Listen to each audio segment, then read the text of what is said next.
सदैव परिवर्तनशील है। जीवन सुखद परिस्थितियों में सुख के भाव से बन करके सुख को स्थायी करने के प्रयास से संघर्ष करता है। जब वह सफल नहीं हो पाता तो उदासी, अकेलापन, दुख और भय से घिर जाता है।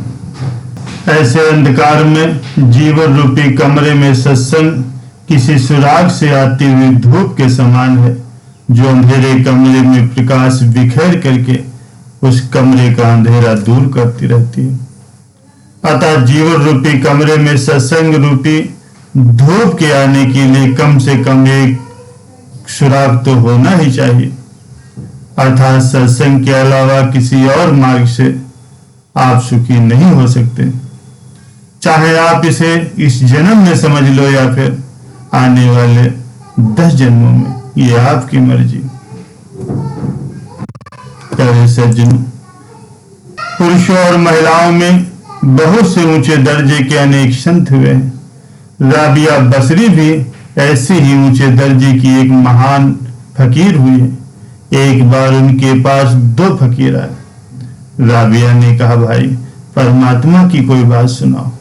एक फकीर ने कहा, जो परमात्मा की ओर से दुख आए उन्हें प्यार से सह ले, वही सच्चा भक्त है। राबिया कहने लगी, इसमें तो अहंकार की बू आ रही, कोई इससे भी ऊंची बात हो तो कहो। दूसरा फकीर कहने लगा कि परमात्मा की ओर से जो भी तकलीफ, बीमारी, तंगी, दुख आए उसको सुख मान करके भोग लेना चाहिए। राबिया ने कहा, ये भी ठीक नहीं, कोई इससे भी अच्छी बात हो तो बताओ। फिर उन दोनों फकीरों ने कहा, तो आप ही बताइए। राबिया कहने लगी, मैं उसको फकीर समझती हूं जिसको सुख दुख का कोई एहसास ही न हो। संतों की यही वाणी है कि सुख दुख दोनों स्वयं कर जाने और मानो अपमाना। प्यारे सज्जनों, एक बार एक सत्संगी ने गुरुदेव से पूछा, हजूर, जीवन के बहुत सारे दुख तो सहे जाते हैं, अपनी निंदा भी सही जाती है, लेकिन गुरु की निंदा नहीं सही जाती, तो क्या करें? गुरु जी ने जवाब दिया, भाई अगर कोई गुरु की निंदा कर रहा हो तो आप चुपचाप वहां से उठ करके चले जाओ। रही अपनी निंदा और स्तुति की बात, तो न तो आप निंदा से नाराज हो और न ही स्तुति से खुश हो। जैसे कोई हाथी जा रहा हो और कुत्ते भौंकते हैं तो वो हाथी चुपचाप चला जाता है, उनके भौंकने की वो परवाह नहीं करता। इसी तरह जो मालिक के प्यार में रंगा हुआ है, जो सच्चा सत्संगी है, दुनिया उसको मर्जी चाहे जो कुछ कहे, वो उसकी परवाह नहीं करता। गुरु अर्जुन देव जी की वाणी है, जब ते साध संगत मोह पाए, ना को बैरी नहीं बिगाड़ना सगल, संग हम कौ बन आए, जो प्रभु कीनो सो भल मानी, ये सुमति साधु ते पाए, सब मह रवि रहिया प्रभु एक पेख नानक बिकसाई। प्यारे संजनों, सत्संग में जीवन को किस प्रकार से जीना चाहिए, जीवन में किन चीजों को करने से हमें दुख की प्राप्ति होती है, ये संसार में आने का उद्देश्य क्या है, हम ईश्वर को कैसे पा सकते हैं, अपने मन को हम कैसे कंट्रोल कर सकते हैं, मन की कुचालों से कैसे हम बच सकते हैं, ये सभी बातें सत्संग में ही पता चलती हैं। प्यारे सज्जनों, एक बार एक सत्संगी ने गुरु महाराज जी के सामने अपनी दीनता को दर्शाते हुए उसने अपने गले में जूतों की माला डाल रखी थी और लोगों के सामने अपनी दीनता का प्रदर्शन कर रहा था।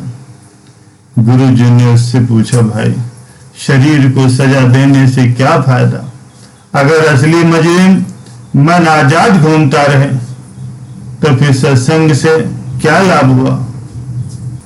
गुरु जी ने उसे एक छोटी सी कहानी सुनाई कि एक स्त्री ने एक बकरा और एक बंदर पाल रखा था और उन दोनों को उसने अपने घर के पास में ही बांधा हुआ था। एक दिन उसने बड़े प्रेम से खाना बनाया और दही लेने के लिए बाजार चली गई। बंदर ने अपने हाथों से अपनी रस्सी खोली और रोटियां खा करके उसने बकरी की रस्सी खोल दी और अपने गले में उसी तरह से उसने फिर से रस्सी डाल ली। जब वो स्त्री वापस आई तो उसने देखा कि खाना बचा ही नहीं और वो बकरा खुला घूम रहा है। फिर वो लगी बकरे को मारने। कोई सज्जन ये सब माजरा देख रहे थे। उन्होंने जब उस स्त्री को सारी हकीकत बताई तब उसने उस बकरे को मारना छोड़ा। प्यारे सज्जनों, जिस प्रकार से वो बकरा बेकसूर था, सारा कसूर तो उस बंदर का था, लेकिन वो स्त्री ना समझती। उसने बगैर सच्चाई जाने उस बकरे की पिटाई करना शुरू कर दिया। इसी प्रकार से अपनी कामना पूरी करने के लिए बंदर रूपी मन सब कुछ कर लेता। असली कसूर तो मन का होता है, लेकिन सजा बेचारे इस शरीर को भुगतनी पड़ती है। प्यारे सज्जनों, मन तो रस लेने का ही इच्छुक रहता। जब इसे पहले से कोई अच्छी चीज मिल जाती है तो ये उस पहली वाली को छोड़ देता है और दूसरी के पीछे भागने लगता है। इसे चाहे दुनिया के करोड़ों रस मिल जाए, करोड़ों सुख मिल जाए, लेकिन फिर भी ये मन बस में नहीं आता है। मन बस में केवल संत महापुरुषों के दर्शन से, उनके सत्संग से आता है। जब महापुरुषों की आज्ञा से कोई भक्त भगवान के ध्यान भजन में बैठता है, नाम सुमिरन में लग जाता है, तब इस मन की सारी दौड़ धूप खत्म हो जाती, मन विश्राम पाता है। प्यारे सज्जनों, जिनको सत्संग नहीं मिलता उनके अच्छे संस्कार नहीं पैदा होते, ना ही लोगों के कर्म सुधरते हैं, ना ही उन्हें परमात्मा का अनुभव होता है।